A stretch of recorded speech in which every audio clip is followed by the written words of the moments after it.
All righty, here we go. It is another brand new episode of betPARX Presents Stick to Hockey Live.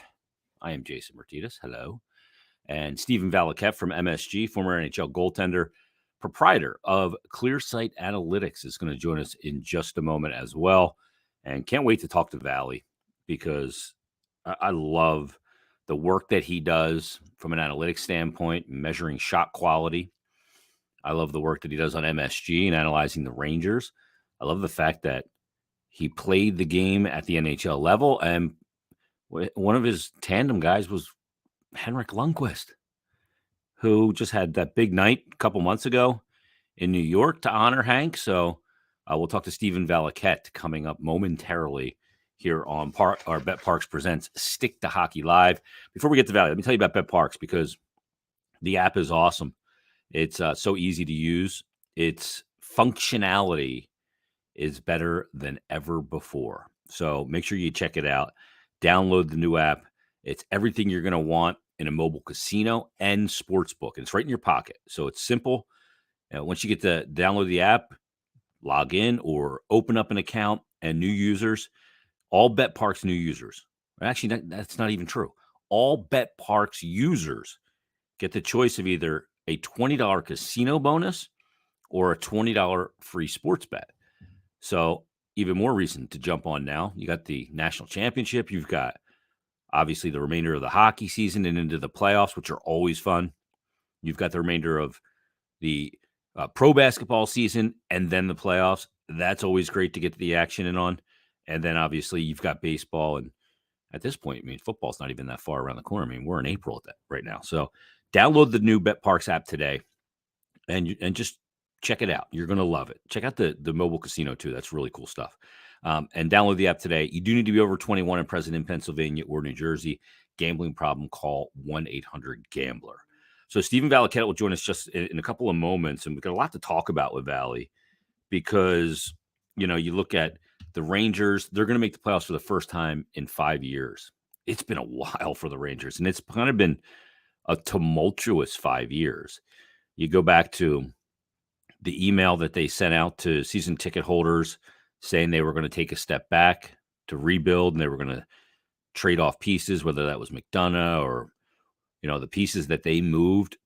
And then, you know, Artemi Panarin decides, hey, I want to play in New York. When he becomes a free agent, he goes to the Rangers. They get Adam Fox, who was drafted by Calgary, chose the Rangers. They get Shesterkin. Hey, full marks to them for that, how they got Shesterkin. They go from Richter to Lundqvist to Shesterkin. Not bad. I mean, he's been unbelievable this season. Then you get Trouba in a trade, then you extend him. We know about Kreider, who they decided to extend and not trade, and the fact that he's got 46 goals this year, 24 of which have come on the power play. He's probably the best power forward in the NHL this season. And then you look at all the other pieces they have. They're a good team. Are they ready to win? I mean, they had a little lottery luck, too. I mean, they move up and they get Capo Caco at the top of the draft. And then they get Alex Lafreniere in the number 1 overall pick. And they win the lottery in a season, by the way, where they were the 15th ranked team. They were the 15th ranked team. They had like a 1% chance to win that lottery in 2020. They did. Detroit that year, I'm going to bring up the standings because Detroit in that season was so far and away the worst team in the NHL. And then a team like the Rangers actually ends up getting the pick. So that's the 2019-20 season. And the Rangers that year, they finished with a record. They were 7th in the Metro. They finished with a record of 37, 28, and 5. That's actually not a bad record. That's over Hockey 500, 9 games over Hockey 500. They were plus in goal differential. And the Detroit Red Wings that season, granted, this is the shortened season, so only 71 games, 17, 49, and 5. They had 39 points. The Rangers had 40 more standings points than the Detroit Red Wings, and the Rangers ended up with the number 1 overall pick. Like I said, the Rangers were plus 12 in goal differential. The Red Wings were so bad, they were minus 122. That's almost hard to fathom that you could be minus 122 in 71 games. So, like I said, Detroit, worst team in the league. So this will give you some perspective. In those 71 games, Detroit had 39 points. The second worst team in the league was Ottawa. They had 62 points. 62. The Rangers had the 15th worst record with 79 points. That is just incredible. And then, obviously, lottery luck blesses the Rangers. They get Alex Lafreniere, and who has been, I mean, he wasn't a guy that was coming in as a generational talent, but he's been a good player. He's not been what they'd hoped just yet. He will, he will end up there, but and end up being a good player. I mean, they talked about even trading him at the deadline, which I thought was a little crazy, but a little early for that. But teams that, just because you have the worst record does not mean that lottery luck will bless you. And in the NHL, it's more about when you're bad to get the luck, because you can have draft years. Like if you're drafting at the top of the draft, the logic says you're going to get the best player available because you're drafting higher. That's how drafts work. But that's not always the case. I mean, I look back at Edmonton, and Edmonton had a bunch of years and landed a bunch of number one overall picks. They ended up with the number one overall pick in 2010. They took Taylor Hall. They had it in 2011. They took Ryan Nugent-Hopkins. They had it in 2012. They took Nail Yakupov. And they had it again, obviously, in 2015, and they got Connor McDavid. Now, Hall won a Hart in New Jersey. They had to trade him.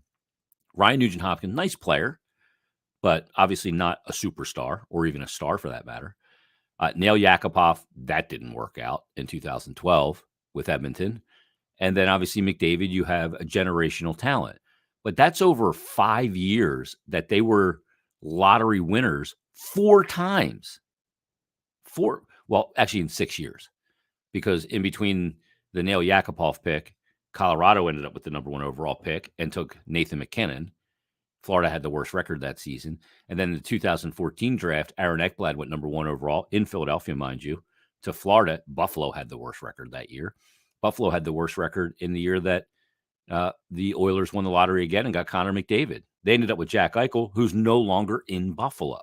So this whole notion, and I talked about this on Flyers Daily quite a bit, of Flyers need to, like, they beat the Rangers in the shootout, and some people I saw were freaking out going, this is not good. They need to lose games. They need to field a team that's going to lose more to get a better percentage in the lottery. To me, I cannot condone that. I don't think that's the right thing to do. And I just don't think it's smart to do that. I think winning is better for these young players in the lineup. Being competitive against an opponent is better in the long run.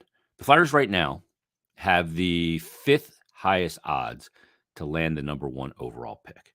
The best odds, Montreal, 25.7%. Arizona, the second best odds at 12.1%. Seattle at 10.9%. New Jersey at 9.7%. And the Flyers have an 8.5% chance at the number one overall pick. So this notion to lose games to get more lottery balls, I think is ridiculous. So I call bullshit on it. But let's get to the man right now, because I love talking to this guy. His company does great work, ClearSight Analytics. We've talked about it on Stick to Hockey before, and he does a great job on MSG, former NHL goaltender, good friend of Henrik Lundqvist. We don't get buddies of Henrik Lundqvist joining us very often, but it is today. Valiquette. Nelly, how you doing? Good to see you. I've got 2 screens here on my computer, and I know that this one is the one that's recording, but I wanted it to be this one. I haven't been on this site before, StreamYard, so I don't know if I'm going to be able to do this or not, but I guess I'll just work with you from here, Jason. You always got like multiple screens. It's like NORAD in your place. Well, I have to, because I typically have the data right here, and then this is where I watch the video, and I have to be able to jump back and forth, because what I oftentimes say is that the data itself is just a pathway to video. That's all it is. It's nothing more, nothing less. You've still got to do your work. Yeah. Can you still move left to right like you did back when you were playing? No. I played an alumni game with the Rangers 2 years ago, and like, it was amazing how much you lose. One of my favorite sayings is Yo-Yo Ma, that famous cellist. He once said, "When I miss one day of practice, I notice. When I miss 2 days of practice, my wife notices. And if I miss 3 or more days of practice, the world notices." That's awesome. Okay. The world noticed that I had missed 7 years of practice. How you feeling physically after the long career? Good. I was lucky because I spent a lot of time in the cold tub, and honestly, it saved me. An experience I had. Well, you guys had Ray Emery in Philadelphia, and I'll never forget it because I was preparing for this game because I thought I might have to fight Ray because we had some words before the game, and we were playing in the minors against one another. He was with the bidding to the Senators. And what happened was I was in my butterfly and I moved to my right quickly. And as I was doing that, I just felt my NCL just go. Wow. And I was around 23 years old, and it bothered me because I felt like I was fragile, and it wasn't an impact injury. It wasn't like somebody fell on me. Yeah. So I was nervous about it. Long story short is the Toronto Raptors and us. I was with the Toronto Roadrunners. Don't even know if you remember that team. It was an American League team. And long story short is the guy from the Raptors said, "Look, all of our players, whether they have had an injury in the past or not, with maintenance, ice their knees because of the impact the floor runs through their knees and then out their hips." And he said, "You're a goalie. How many times do you think you're going down each day in practice?" And I had known this from a previous study. I was going down around 300 times a day. Yeah. Now you do that enough, and that impact through the knees and the hips, you need to get the swelling out of your joints. And the only way to do that was to ice. And every day, put one in my house after every practice, whether I ran, lifted, whatever it was. And you know what? From age 23 to 35, I didn't have a lower body injury. No kidding. 15 minutes in the cold tub. Have to do it, man. Have to do it. It's a tough 15 minutes because it's cold. Well, it's got to be, I would always have it somewhere between 36, 34 degrees. Yeah. Wow. But saves, I mean, you want to play, you've got to make some sacrifices. And it takes a lot of discipline, Yeah. Not everybody wants to do that. And I remember after practice, guys being like, "Valley, let's go. We're going, to a restaurant, this and that." I'm like, "No, I haven't iced yet." Yeah. It was every day. And if it got to a point where I felt like there was a fire under my knees if I didn't do it. Oof. So for what it's worth, committed too. Yeah, no, for the young kids that are listening, I mean, you gotta, when you talk about putting the work in and being a pro, a big piece of that is the recovery afterwards.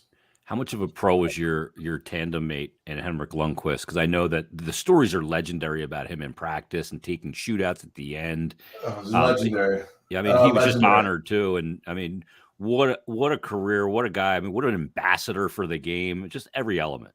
Yeah, I think that, for the folks that are watching, Philly fans, of course, wouldn't love to hear great things about Henrik Lundqvist. But what I can tell you is that there was definitely some misdirection with what he did because, he almost looked like the way that he dressed and the cars that he drove. You could sometimes say to yourself, "Oh, he's just interested in looking like a hockey player, not being a hockey player." Yeah. But the reality was everything had to be perfect with him, everything. And that started with the way that he put his socks on in the morning to how he would prepare for the game and then get through a game, how competitive. It was everything. Look, I work with him now in the studio. It's the same thing. Everything's got to be tight. If we have a meeting, he's there 10 minutes before. The commitment and what you see on the TV screen, it's very difficult sometimes because you don't see all the hours that go into what an athlete does when they are a top elite guy. They don't get there by accident. Yeah. He was so polished in everything that he did and is now doing. I talked about this before, Valley. I want to get your thoughts on this because Carter Hart has a very rigid regimen in preparation and the things that he does. Like game day is very by the minute. Every minute is accounted for. Here's what I'm rolling now. I'm dialing in my hands and eyes now. Can that at some point, do you have to release some of that? Because it's almost like you're exhausting your brain. And if one thing gets out of whack, if you're on the road and your timing gets off, it can really mess you up. At some point, do you have to release some of that, routine? Yes. Look, there's a difference between superstitions and routines. Now, a superstition, if you're not able to follow through with something during your day, that shouldn't interrupt your focus with what happens at 7 o'clock at night. Yeah. Whereas a routine, you go through that because the comforts of doing it that way allow you to mentally be engaged the right way for the game. Now, Carter, first of all, trying to get between the ears of an athlete is a very difficult thing to do.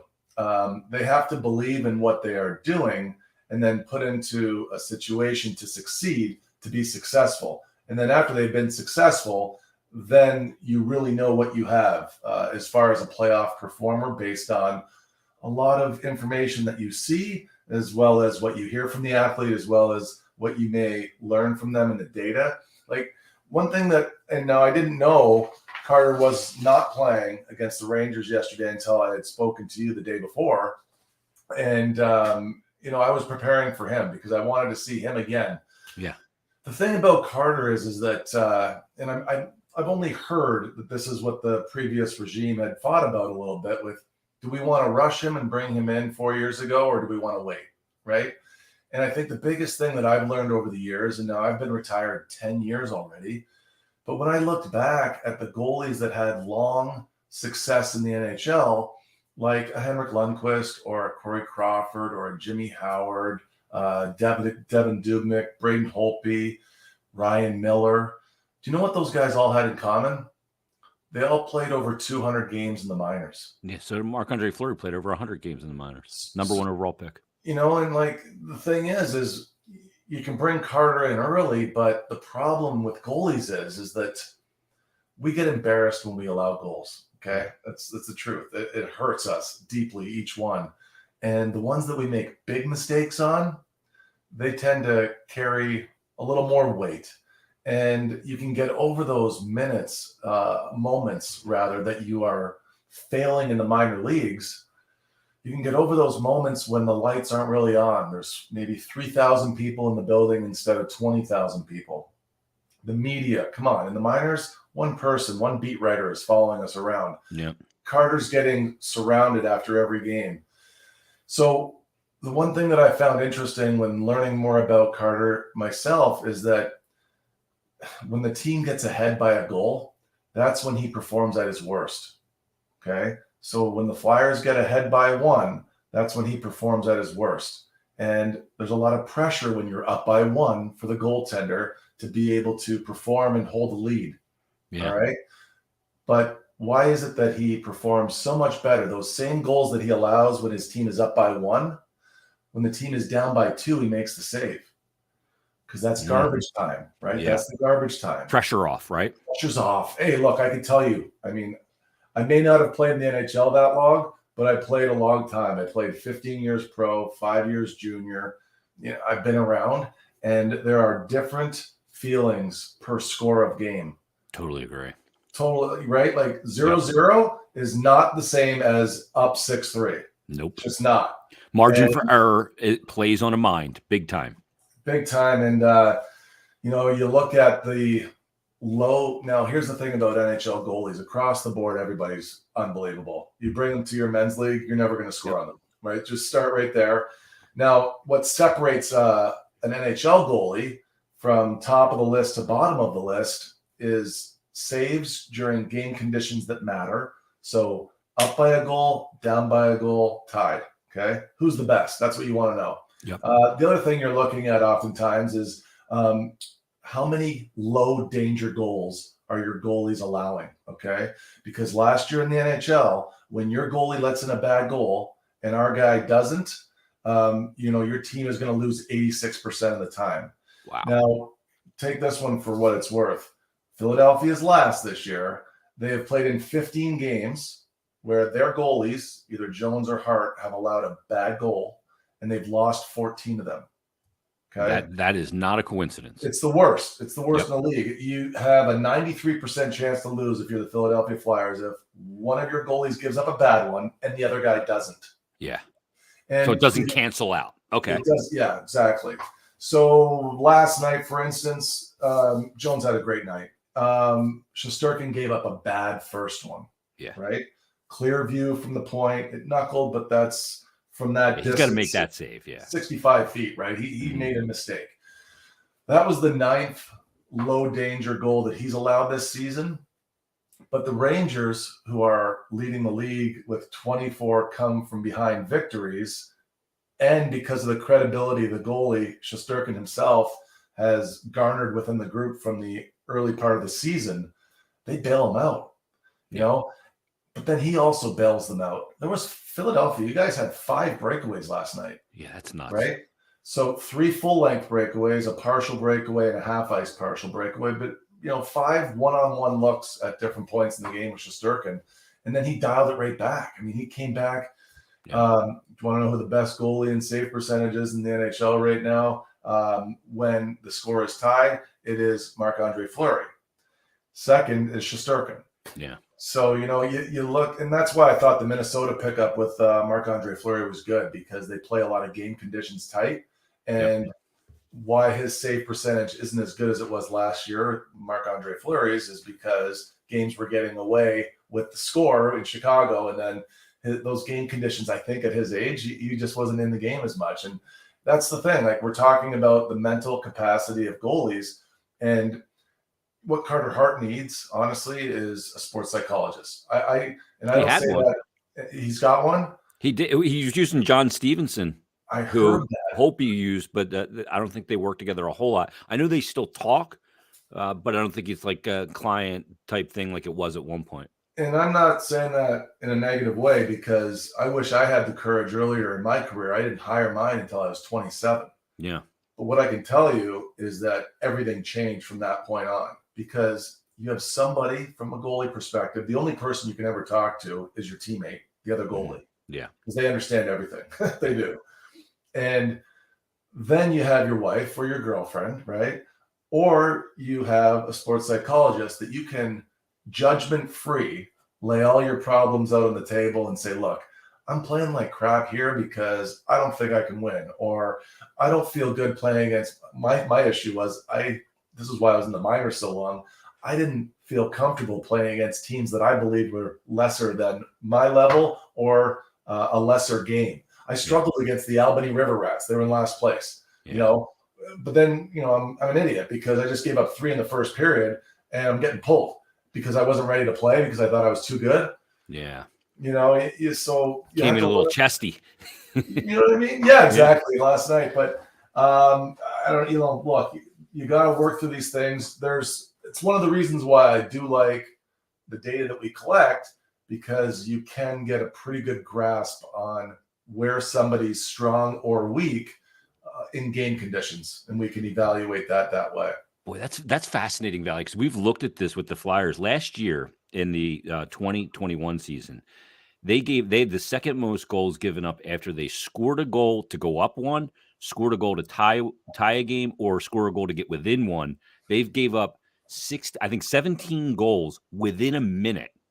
So, goals are like the momentum thing in hockey. You score. So you're calling it. Yeah, you're saying it. We're saying the same. That's really interesting. See, I'm looking at it from a player perspective, and you're looking at it from the team perspective, but we're saying the same things.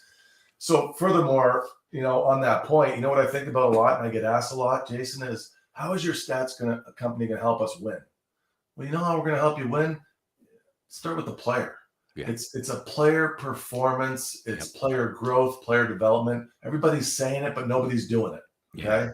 You need to have, what else I think, and I haven't talked about this publicly enough. I think you need a coach per line.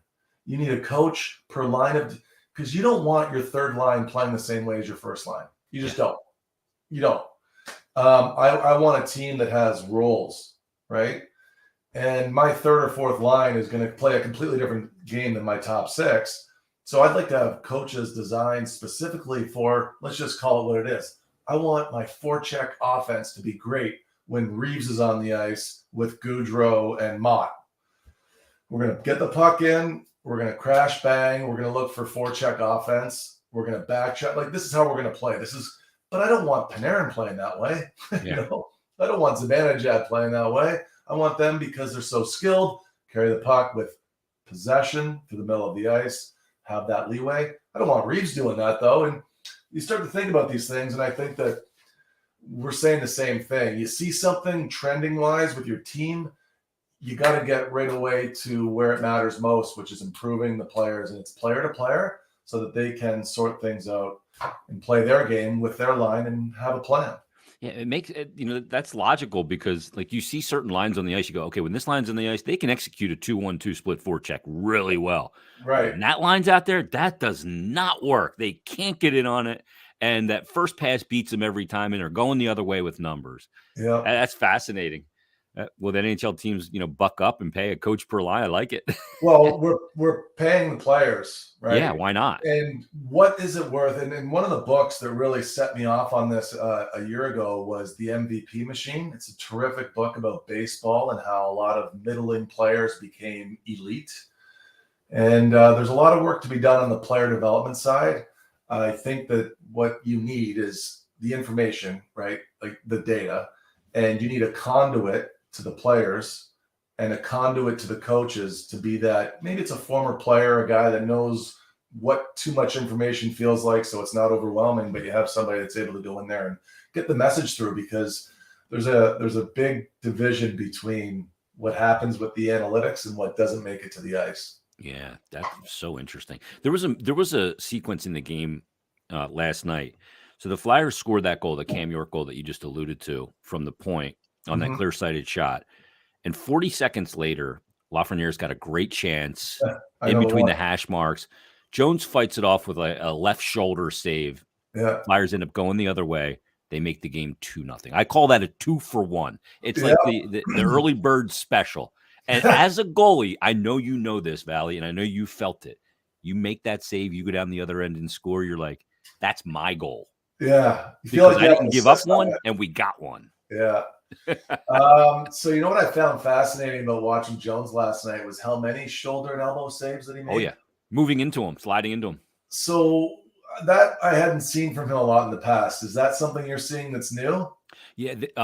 Dilly really backed him into the net a little bit more. He was taking too much ice in San Jose. Yeah. And at his size, he can't cover that kind of real estate like Marc-Andre Fleury, right? I know what that feels like. Yeah, so you put him in the middle of the net a little bit more and use that big torso. And I mean, he's played really well this year. I mean, he's given up some goals that you go, but his game to me looks like it's head and shoulders above where it was after the last 3 years in San Jose in that environment, which has just got to be disastrous. Well, what's funny about that save to me is that it was the biggest question I had when I retired, which was, how do I protect up top when they get down below the dots? Yeah. Because what I found is that it's a race that your glove can't win to get it all the way up there. Mm-hmm. It's not enough time, right?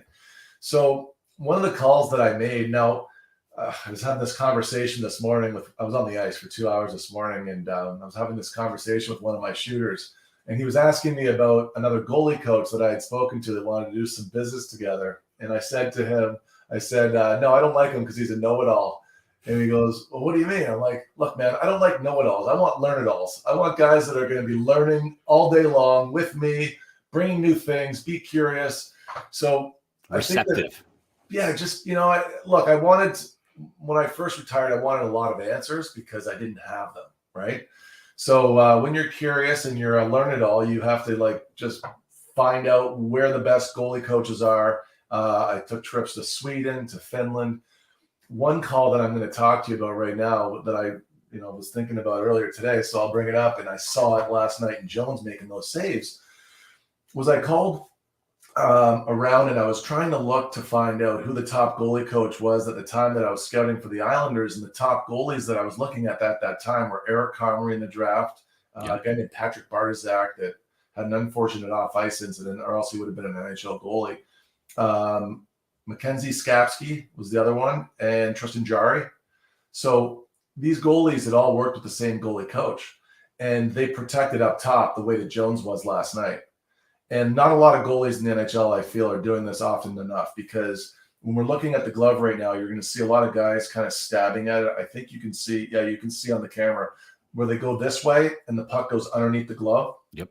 Vasilevsky does a lot in tight where he should almost not almost, he should bring his hands down and have his fingers here so that he can play this game. Yeah. So I had this question about protecting up top. What I thought it was when the puck is coming here that you turn your head and track it. Now you see how my elbow cannot break 90 any longer and it gets stuck right here? The key is, and when you learn from a biomechanics perspective, the way that your ligaments connect in the back of your neck with your vertebrae, you can get more range when you are looking down at the puck and your head stays silent through the release. And now you can get your elbow all the way up.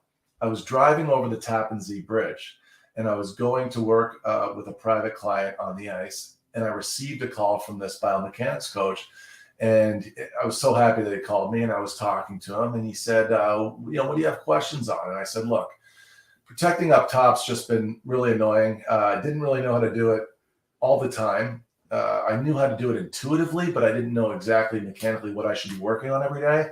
And I said, let's just kind of talk through it. And he said to me, are you driving right now? I said, yes. He said, put your back up against the chair while you're driving and just look ahead at the road and try and touch the roof of your car with your elbow. And I, again, like that's all you can do, right? Yeah. Now, he said, release yourself from the chair so you're in your goalie posture and you're a little bit forward. And now look down the hood of your vehicle and see the roadway coming underneath your vehicle. And now do it. And this would be the correct positioning. And you can see how I can get my elbow all the way up. So it was the light bulb that went off right there where I was like, oh my goodness, that's amazing. And now we can get coverage up top the way that Jones was doing that last night, but doing it in a way that is almost by system of distance from net. Yeah. So like you said, if he's in the right position and he's got the right posture, if you look at my hand here, so this would be his chest angle and this would be his ass, like his legs have to be firm. You can't be sitting. You've got to stay up here in this posture. When you do that, you can have the optimum coverage up top if you're silent with your head through the release at the ones that are coming at your ears. But it happens dots down because above the dots, you've got to be reactionary with your hands and close that way. But when it is coming dots down, hands stay low to protect the lower part of the net, shoulders and elbows up top. I just thought I was really impressed with him last night. I was like, you know what? That's great. It goes to show you that you can still add things to your game as you age. Yeah, I think the other part of it too, Valley, like I talk about this a lot. When fans watch the game and they see a high shot, I think there's sometimes this just mental assumption without it being verbalized that a shot comes in like a pitcher throws a pitch, from here and it comes straight in. That's not the case. Puck comes from ice and up, and we don't see that perspective. When you watch game, you go, high shot, came in straight. No. It's coming on an angle. And like I kind of went through this in the beginning of the season. Carter gave up a goal to Podluzin in the Vancouver game. And everybody said, he went down too early. So I did a video and I broke it down. No, he's not down too early. He was just slightly off kilter. Yeah. And his glove hand was back. And I brought my glove out and I showed if he's more square, now the glove's more forward, the angle is obviously cut because the glove all of a sudden gets bigger to the puck and goes over the net. So I think that, people, you got to keep that in mind when you look at especially high shots. One thing I want to talk about with Hart, and again, I was doing this preparation, didn't get to use it because he didn't play. But first thing that I looked at was that he's at the bottom of the bottom in screens this year. You've probably noticed that in the games. Yep. So his save percentage is at the bottom in screens. And one of the reasons why is that, and you'll see him do this too often, and this is from a technical standpoint, I think about this a lot. Why do we work on technique so much? So that we have some confidence to play the games.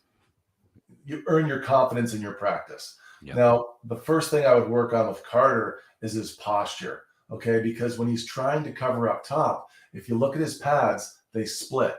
Mm-hmm. Now, this is how you get over this issue. You take your goalie stick, you put it on top of the net, and you put the puck out. You can really see this off the angles, okay? Put a puck anywhere, what I call the funnel area. It's a line, like this is getting technical for the show without a dry erase board, but a line from the middle of the net that goes up to where the red line meets the boards. It's a big part of the ice. It's not dead slot, but it's a big part of the ice.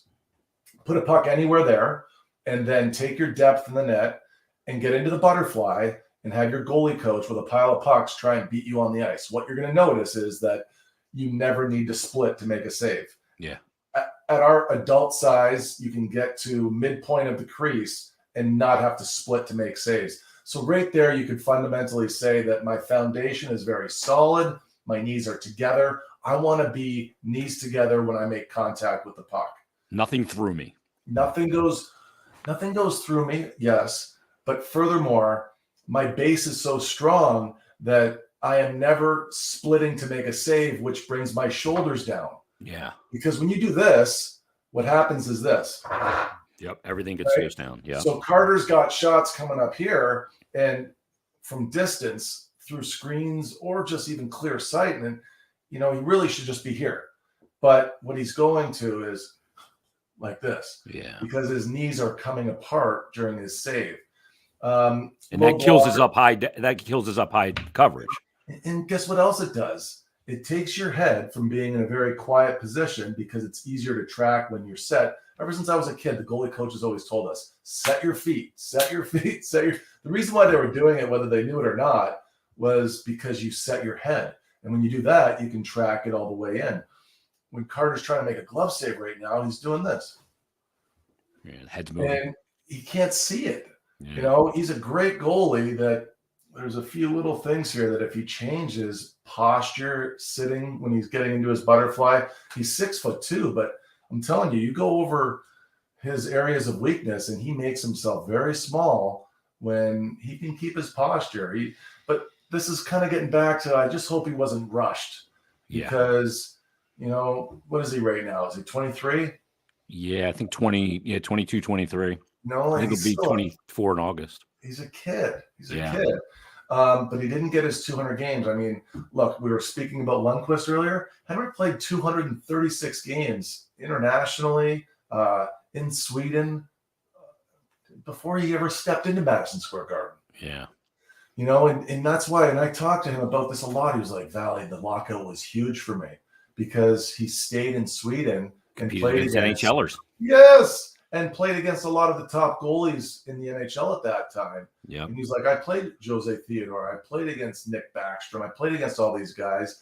And I knew that when I beat them, that I was good enough to play in the NHL. But it was after he gets into his 200-plus games. I mean, believe me, if you spend time on how many goalies from the previous era had 10-plus years of success in the NHL, they have that long road because of how many games they played in the minors first. Yeah.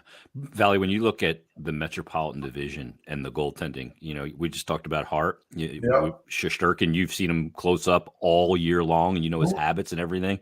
But you look at Sorokin, you look at Tristan Jarry, who you mentioned before that you scouted with the Islanders. You look at what they've got in New Jersey with Mackenzie Blackwood, but just the goaltending in this division. I mean, I don't know that we've ever seen this many really solid young goaltenders all at the same time. Well, I was saying that, Jason, verbatim 3 years ago. Mm-hmm.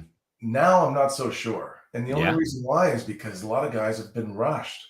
Mackenzie Blackwood's been rushed, right? Like, do you remember when Corey Crawford was supposed to be with him and they were going to just share, or maybe Crawford, and then right before the season, Crawford just decides to retire? Yeah, that really set him, put him in a bad spot. Put him in a bad spot, man. Yeah. He wasn't ready for it. And now he's searching for his game. Super talented. What's going to happen with, I don't want to scare you here, but what typically happens with young goalies that are rushed, they end up flourishing in other organizations. That's just what happens. Because the NHL is not a development league, and you can only lose so much at this level before you need to make a change as an organization. Yeah, happens all the time. Yeah. Let me, last thing for you, Valley, and I appreciate your time as always. I love talking to you. You know that. But let me ask you about the notion of rebuild or retool in the NHL. Mm-hmm. And I've been kind of going through this because Fire fans, obviously, the organization basically said, we're not going through a tear down rebuild. They can't because of contracts with Couturier and Hayes, Ryan Ellis, and there's obviously some tenuous, injury situations there. But I look at all the teams that either went through an aggressive rebuild, a retool, whatever you want to call it. And the one common denominator to the success or failure is really simple to me. And it's do you have goaltending? because I look at the teams that don't. Yeah. Buffalo has been mired in this rebuild for a decade plus. I look at Edmonton. Same thing. They have the two of the most dynamic players ever with skates on their feet. And without goaltending, they're not going anywhere.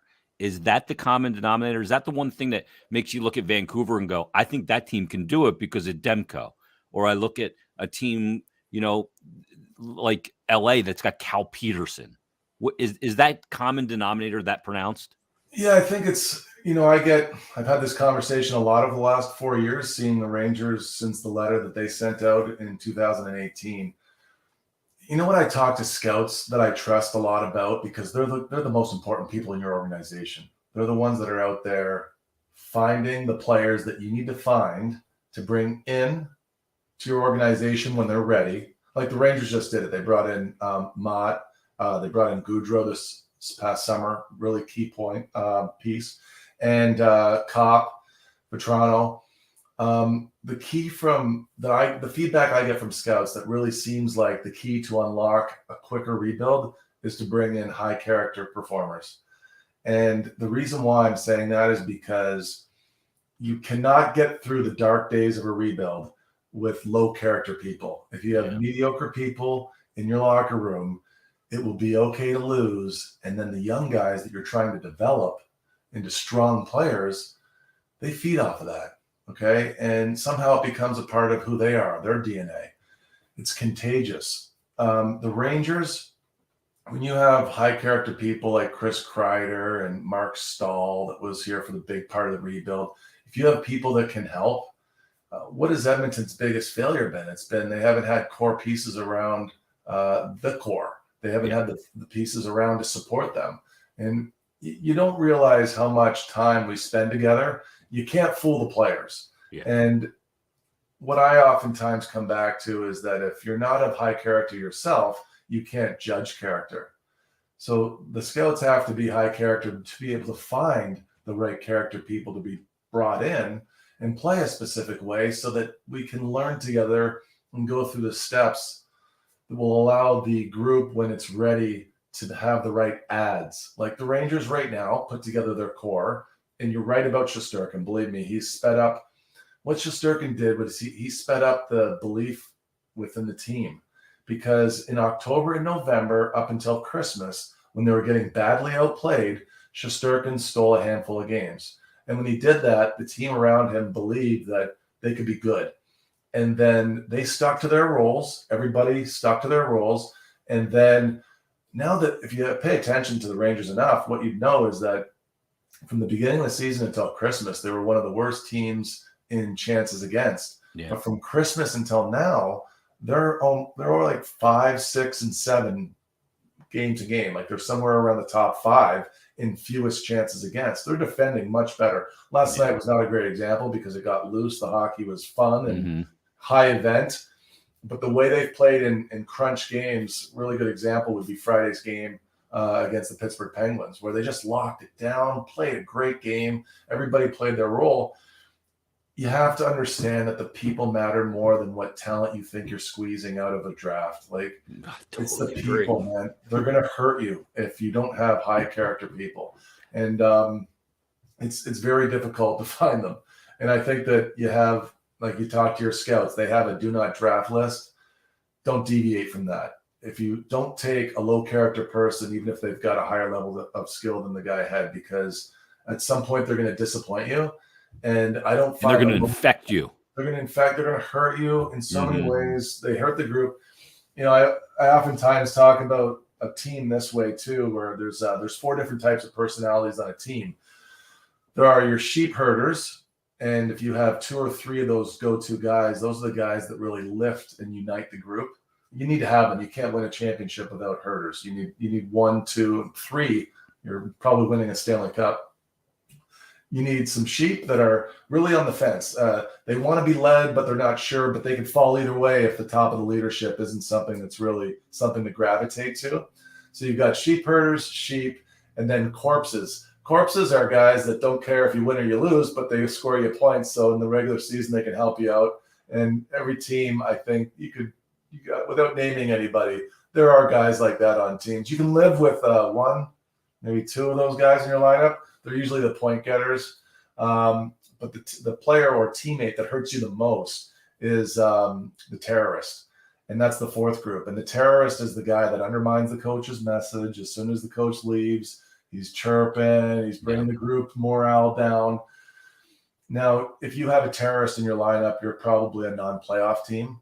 And I'd imagine, without knowing your group inside the locker room, that's the work they have to do. Find out who are the guys that are hurting the character of the group. Get them out. It's a great point. And sheep herders, sheep, corpses, terrorists.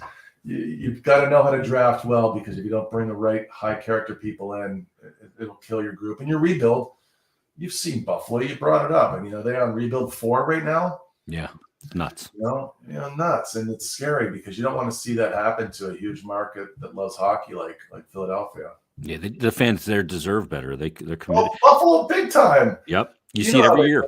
Cup finals, you see the ratings, and they're up there. Their team's nowhere near it, but they've got great ratings. It's funny too, Valley, because where I started before you even joined, and we didn't even talk about this, we haven't texted about this. The whole beginning of this show today, before you came on, was me talking about the notion of wanting the team to lose to get better lottery odds. And I think that's just an awful way to go.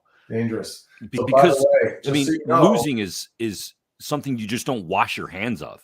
No, you're so right. It's in the walls. Okay, yep. Jason. It finds its way into the walls. A cigar smoker in a small room. It's a great analogy. Nobody likes that guy. Nope. So I got to say, and it's not just because I cover the Rangers. And look, I work for MSG Networks. I don't work for New York Rangers. I cover the team. Of course, my rooting interest is them doing well. It's easier for me to do my job. I enjoy talking about positive things in my life. But the truth of it is they never tanked. They won a game when they won the draft lottery to get Kakko. They didn't win it. They got second, but for them to move up, they won the final game of the season in Pittsburgh, and it was the group message. And it was John Davidson. It was Jeff Gorton. It was David Quinn. They all said, we're not doing that. We are going to do this and make karma help us the right way. We're going to keep it competitive on the ice. You can't play meaningless. This is the biggest issue. The biggest issue with these teams that has failed is that they have too many meaningless games at the end of the year. Yeah. You can't play meaningless hockey. You cannot. And I bet, what I think? If we went back to the Rangers rebuild, I think they played 3 meaningless games, 3 games where they were mathematically eliminated. That's it during the rebuild. Yeah. They were always close. They were always battling. They were always playing important minutes. So under the worst possible conditions of not being a playoff team, they were always in it. They never fell so far out that they were playing meaningless minutes, meaningless games, however you want to tag it. But that's a huge thing because the culture carries from those dark moments into the light. You can't hide from it. Yeah, to me, even if you are eliminated, you got to find meaning. And I always say, as long as they plug that big shiny thing that they spend millions of dollars on in the middle of the rink, that has how many goals for and how many goals you allow, that should be enough meaning. So yeah, no doubt. Valley, I appreciate the time as always, man. You gave us a ton, and I love talking to you. The perspective today, I think will be really important for Flyer fans to hear. And I know the Rangers are going to the playoffs for the first time in 5 years. So it could be a real fun run. I mean, right now you guys would be locked up against Pittsburgh in the first round. Pittsburgh, yeah, that'd be fun. It's a good matchup for both teams. It's a good matchup. It's gonna be close. Awesome. Thanks for doing this as always, Valley. Hey, thanks, buddy. Good seeing you again. There he is, Steve Valiquette, joining us on Stick to Hockey Live. Awesome stuff as always from Steve. And God, there's so many great messages in the stuff he said. I don't even know where to start. I'm going to have to take a couple of days to decompress, but boy, was that an enlightening conversation. And the stuff about Carter Hart in situations where when the Flyers have a 1-goal lead, that's concerning. That's when he's been at his worst. So we got to take all this into consideration moving forward. So thanks to Steve Valiquette from MSG, former Ranger goaltender, former NHL goaltender. Awesome stuff. appreciate his time as always. Just fascinating discussion. Let me tell you about betPARX because they are great. They are fantastic. That information that Steven just gave out and provided by Clearsight Analytics, his company, would really help a lot when wagering on a game. All betPARX users, right now, you can get a free $20 casino bonus. This is for all users, not just new users, by the way. Free, again, $20 casino bonus or a free $20 sports bet. So you got to get the new betPARX app. You're going to love it. It's everything you want in a mobile casino and a sports book. It's right in your pocket. Easier to use, faster to use, better ways to get in on the action and get your action in on whether it's going to be the national championship game, whether it's going to be the remainder of the hockey season and into the playoffs, or pro basketball and into the playoffs, or baseball. You can bet baseball futures, same game parlays, player performances. It's all there, and it's all simple to navigate. That's the big thing. So make sure you check it out. Get the betPARX app. If you're an existing user, get it, check it out. The old app was good. The new app is better. It's just that simple. It's the all-new app, and it is live. And you can take it from me. This is everything you want. Again, in a mobile casino and sports book. Easy to sign up, fun to use, easy to use, and faster to win than ever before. And right now, all betPARX users, again, have that choice of either a $20 free sports bet or $20 casino bonus. So download the new betPARX app today. You do need to be over 21 and present in Pennsylvania. Gambling problem, call 1-800-GAMBLER. All right, that's going to put a wrap on this episode of betPARX Presents Stick to Hockey Live. We will have another big one for you coming up on Thursday. We have a little announcement coming up on Thursday's episode as well. So make sure you tune in Thursday, 1 o'clock. Tomorrow, we'll have a brand new episode of OGs with myself and Harry Mays leading into Masters Week. So a lot going on. And we'll crank it up tomorrow with OGs, and then Thursday with betPARX Presents Stick to Hockey Live. Everybody, enjoy the rest of your Monday. We'll talk to you coming up tomorrow right here. So have